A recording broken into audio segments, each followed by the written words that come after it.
Good morning mga ka-sweetheart. Ayan o, tingnan nyo.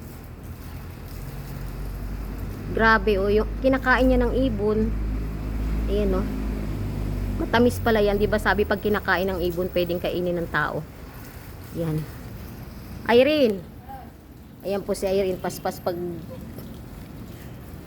didilig. Yung itaas. Didilig siya. Kasi uhaw na uhaw siya sa sobrang init. Grabe, o tingnan naman ninyo, tuyot na tuyot yung mga halaman. Sobrang init.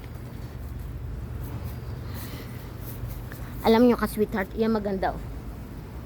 Ito yung magandang kulay ng halaman. Silver. Ayan o. Ganda yun ang kulay. Silver siya. Grabe ang init ng kalangitan o.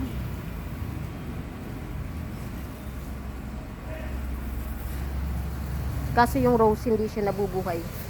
Kinakain siya ng mga insekto. Never talaga ditong nabuhayan ng rose.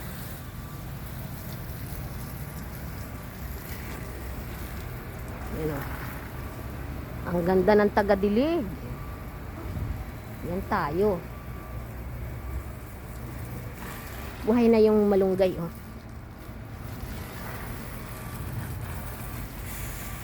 Grabe. Super hot. Ito tumaas na to ng husto. Naging puno. Yan, napakadami ng bunga ng mangga.